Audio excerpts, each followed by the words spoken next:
বন্ধুরা, আজকে আমি একটা নিরামিষ পনিরের তরকারি করে দেখাচ্ছি। আজকে নিরামিষ পনিরগুলোকে প্রথমে ভেজে নেব।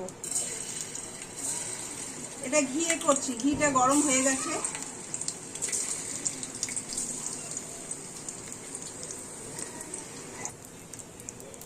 পনিরগুলো সব ভেজে নিলাম।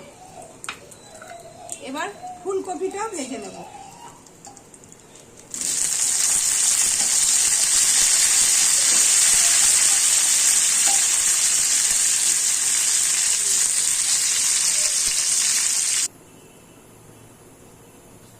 ফুলকপিটাও ভেজে তুলে নিলাম।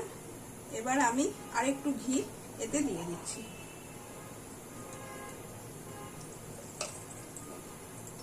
দিয়ে একটু জিরে ফোড়ন দিয়ে দিলাম।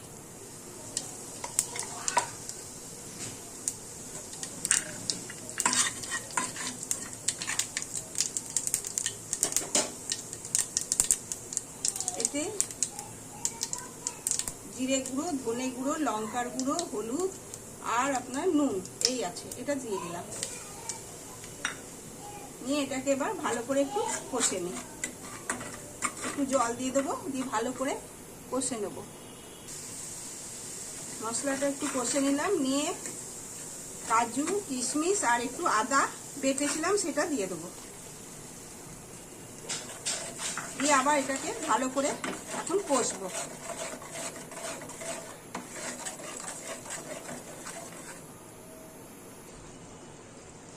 এতে আবার একটু দই দিয়ে দেবো।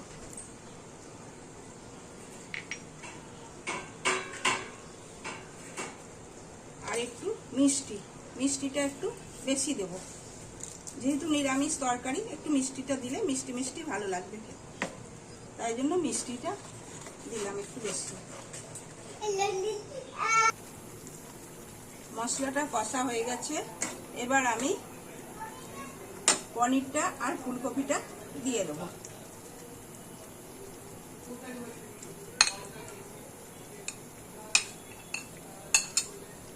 এই রান্নাটা আমি পুরোটাই কিন্তু ঘিয়ে করলাম, নিরামিষ তরকারি।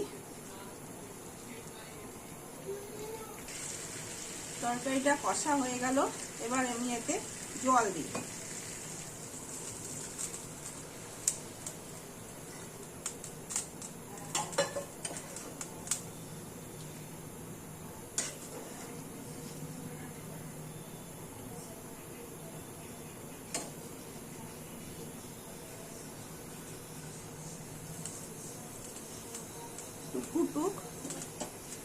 একটু ফুটুক, তারপরে ঢাকা দিয়ে দেবো। তরকারিটা ফুটতে শুরু হয়েছে, আমি এবার এটা একটু ঢাকা দিয়ে দিলাম। ঢাকা দিয়ে আঁচটা একটু কমিয়ে দিই।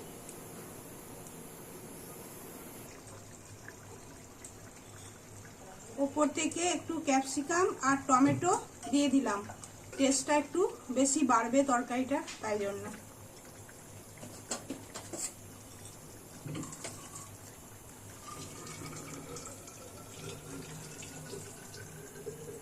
আর একটু জিরে গুঁড়ো, ধনে গুঁড়ো, মানে এটা ভেজে রেখে দিয়েছিলাম সেই গুঁড়োটা দিয়ে দিলাম।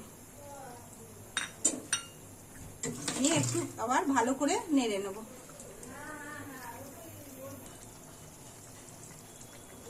এবার তরকারিটায় উপর থেকে একটু মাখন দিয়ে দিলাম। মাখনটা একটু গলে যাক।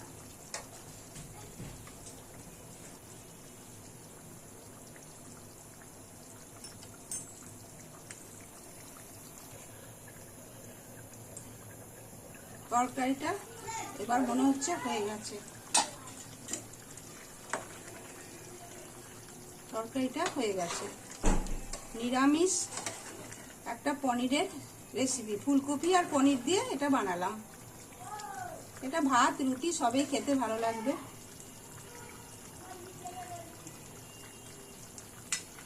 কেমন হয়েছে বলবেন। আজকে এই পর্যন্ত। আবার অন্যদিন একটা নতুন রেসিপি নিয়ে আপনাদের কাছে আসব। সবাই ভালো থাকবেন, সুস্থ থাকবেন। শুভরাত্রি।